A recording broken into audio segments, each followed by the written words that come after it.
Hello. Today we will discuss about the importance of the building crack, which cracks are serious, which cracks we can ignore. हम building में देखा ना बहुत सारा crack आता है। वर्टिकल क्रैक्स होता है, हॉरिजॉन्टल क्रैक्स होता है, बीम कॉलम के जंक्शन में क्रैक आ सकता है। और हमारा जो जनाला जनाला है, जो विंडो है उसके ऊपर क्रैक आ सकता है। बहुत सारा क्रैक आ सकता है, फ्लोर में क्रैक आ सकता है, रूफ में क्रैक आ सकता है। तो मगर हमको जानना जरूरी है, हमारा शेयर वाल उधर भी क्रैक आ सकता है।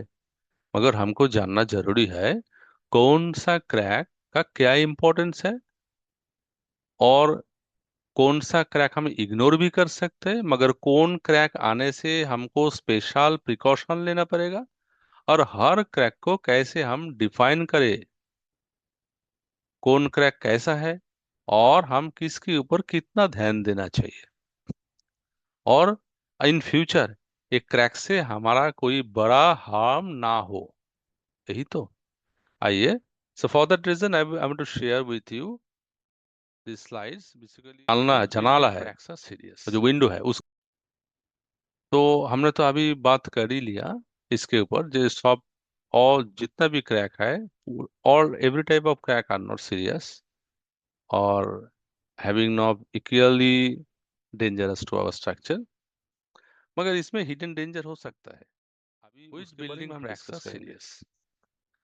एक्चुअली एक क्रैक के बारे में हमको सोचना चाहिए, और हम ये नॉलेज हमारे पास रहेगा तो हम डिसीजन ले पाऊंगा। तो इन एक क्रैक से हमको क्या करना है, कब हमको रिपेयर करना है, ठीक है ना।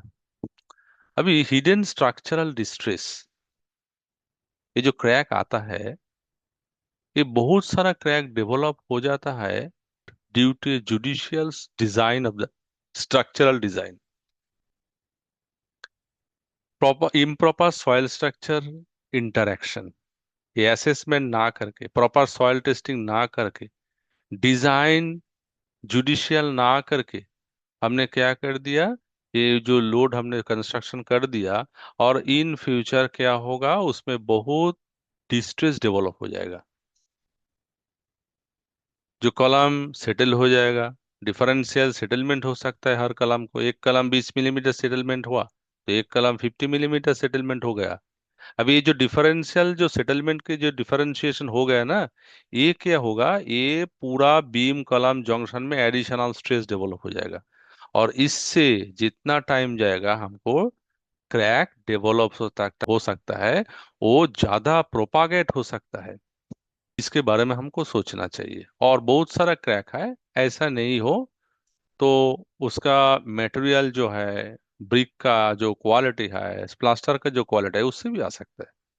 मगर आपको सोचना चाहिए ये जो क्रैक है किधर हुआ है, और इस क्रैक के होने से हमारा वाटर इनग्रेस हो रहा है क्या स्ट्रक्चर में। अभी इनग्रेस होगा, सपोज कोई कंक्रीट का कोई स्ट्रक्चर है जो हम बनाया है स्टील और कंक्रीट से, आरसीसी स्ट्रक्चर है, उसका कोई एलिमेंट क्रैक हो गया तो क्या होगा, वो वाटर इनग्रेस होगा। और वाटर इनग्रेस होने के बाद क्या होगा, वो जो रेइनफोर्समेंट है उसमें रास्ट आ सकता है। अभी जरा सोचिए, हम जो डिजाइन करते हैं ना, वो बीम, वो जो डिजाइन करता है जो आरसीसी जो एलिमेंट, वो हम कंसिडर करते हैं उसमें रेइनफोर्समेंट रहेगा और कंक्रीट भी रहेगा, और वो एक मोनोलिथिक तरह का बिहेव करता है।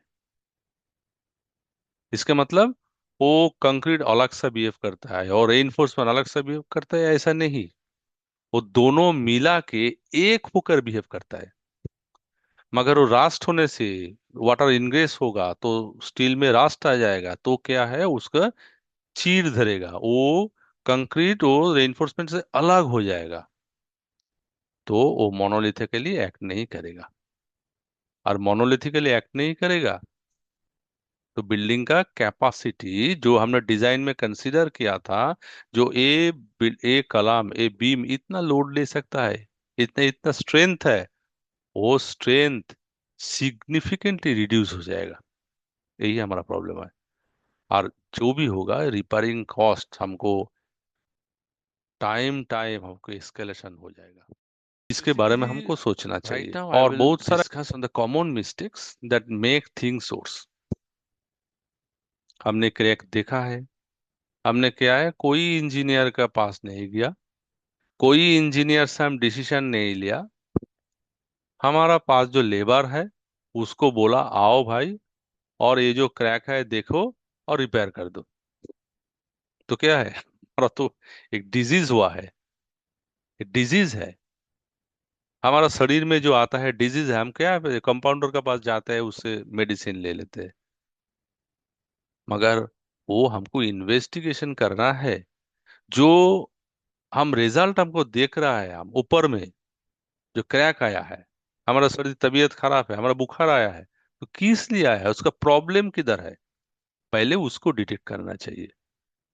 तो जो शरीर के लिए हमको डॉक्टर के पास जाना है, तो बिल्डिंग को हेल्थ मॉनिटरिंग करने के लिए, असेस करने के लिए हमको इंजीनियर के पास जाना चाहिए। और ये ना करके हमको लेबर को लेकर आता है, और वो क्या करता है, वो रिपेयर कर देता है, प्लास्टर खो जाता है, जस्ट फेंक के वो और एक प्लास्टर लगा देता है, और एक साल बाद अगेन वो क्रैक डेवलप हो जाता है। और डायगोनल जो क्रैक है वो बहुत डेट्रीमेंटल भी हो सकता है, मगर वो भी वो प्लास्टर निकाल देता है और एक बार प्लास्टर कर देता है। नो क्रैक मॉनिटरिंग, और क्रैक मॉनिटरिंग भी नहीं करते। क्रैक का ज्यादा हो रहा है टाइम से, जितना टाइम जा रहा है क्रैक, उसका उसका थिकनेस भी ज्यादा हो रहा है, उसका एक्सटेंशन भी ज्यादा हो रहा है। कोई क्रैक मॉनिटरिंग किया है नहीं, वो भी करते नहीं। और जो रिपेयरिंग के जो मटेरियल्स है वो भी रॉन्ग हो सकता है।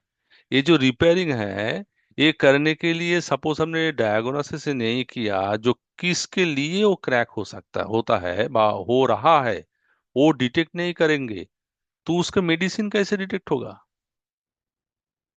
ऐसा ना, वो रिपेयर कर देते हैं। तो क्या है, सो हमारा तो राइट नाउ एक disease I to share you with a real site observation. Basically मैं Shubhankar Rai from BS projects and engineers private limited. We have done, we are in the consultancy service where we are basically help our engineers, architects, developer and industrial clients also to make their project safe, stable and economic. तो ये काम हम पूरा India में हर state में करते हैं, और हम अब्रॉड में भी काम करते हैं। तो हमने देखा है एक साइट का, जो हमने बहुत सारा साइट देखा, एक साइट को आपके साथ डिस्कस करेंगे। तो हमने देखा है कि उधर कलम में डायगोनल क्रैक आ गया है। एक एआई पिक्चर है, but I want to show you what is the problem basically happens in practical site also. Differential settlement आ गया। डिफरेंशियल सेटलमेंट से क्या है, डिस्टॉर्ट हो गया स्ट्रक्चर।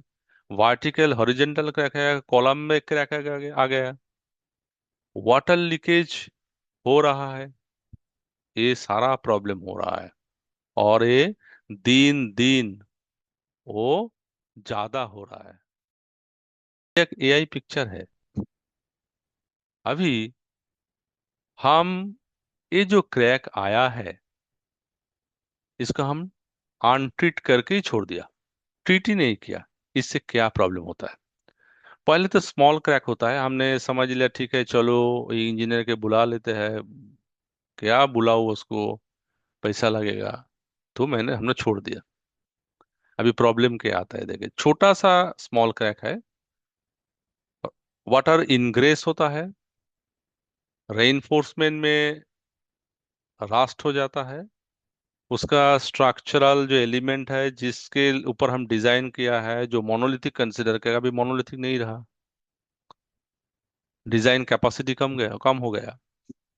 और finally under every load, that mean dead load, live load, wind load, seismic load, जितना भी लोड है हमने डिजाइन किया उसके, उससे बचने के लिए अभी कोई भी वो आ जाता है, तो हमारा स्ट्रक्चर अनसेफ हो जाता है। तो है हमारे पास इंजीनियरिंग सोल्यूशन। इसको हम कहते हैं हेल्थ मॉनिटरिंग असेसमेंट। हमने क्या करते हैं, एक स्ट्रक्चरल ऑडिट करते हैं। इसके पहले हम स्ट्रक्चरल ऑडिट करते हैं जिसमें हम हमारा इंजीनियर है, हमारा जो टीम ऑफ स्ट्रक्चरल इंजीनियर है, हम एक गाइडलाइन सेट किया है जो ये साइट में ऐसा ऐसा इंफॉर्मेशन हमको कलेक्ट करना है। तो हम कलेक्ट कर लेते हैं। उसके बाद हम सोचते हैं इधर कोई एनडीटी टेस्ट करना पड़ेगा नहीं, और नहीं। ठीक है। हर बहुत तरह का एनडीटी टेस्ट है। हाफ सेल पोटेंशियल मीटर है, अल्ट्रासोनिक पल्स वेलोसिटी है, हैमर टेस्ट है, कवारोमीटर टेस्ट है। सो ये तो बहुत सारा टेस्ट है। मगर ये कौन टेस्ट हमको करना है और किधर करना है, कितना नंबर करना है, इसके लिए भी फिजिकल वेरिफिकेशन जरूरी है। ये करने के बाद हम क्रैक मैपिंग करते हैं। टाइम से ये क्रैक कितना ज्यादा होता है वो भी हम मेजर कर लेते हैं। हम सॉइल इन्वेस्टिगेशन कर लेते हैं समझने के लिए जो सॉइल का पैरामीटर क्या है, क्या लेयर थिकनेस है, क्या कैरेक्टरिस्टिक्स का सॉइल है, कौन लेयर का कितना थिक है, और वो फाइनली वो सॉइल का एसबीसी क्या है, और अंडर प्रेशर वो कैसे बिहेव करेगा। एंड फाइनली उससे डिपेंड करके हम रेट्रोफिटिंग करते हैं स्ट्रक्चर का, हम एसेस कर लेते हैं स्ट्रक्चर को। फाइनली हमें कैसे रेट्रोफिट करके वो स्ट्रक्चर को हम हेल्दी बनाए और उसका लाइफ स्पेन ज्यादा कर दे, वो हम प्लानिंग कर लेते हैं। हमारा टेस्ट है। कुछ प्रैक्टिकल लेसन मैं आपके साथ शेयर करना चाहूंगा। तो prevention pace, obviously. So what we do normally, we monitor the crack growth. We try to understand what is the basically root cause behind the development of the crack. All type of cracks are not the same. Different cracks, the cracks maybe look same but may occur due to different reason. Once we are able to understand and find out the root cause behind that, तो हम लोग उसको proper repairing का procedure, क्या materials होना चाहिए, कैसे repair करना चाहिए, वो हम प्रिडिक्ट कर देते हैं, वो हम एडवाइस कर देते हैं। और वो करने से हमारा स्ट्रक्चर को सेफ्टी बढ़ जाता है, ड्यूरेबिलिटी भी ज्यादा हो जाता है, obviously. So what we do normally, basically from the discussion I think we, हम लोग जो समझ गया वो है, ये जब भी कोई क्रैक आता है तो हमको एक स्ट्रक्चरल इंजीनियर के पास जाना चाहिए। उससे दैट मीन एक्सपर्ट अटेंशन, सही ना, ऐसा ही ना।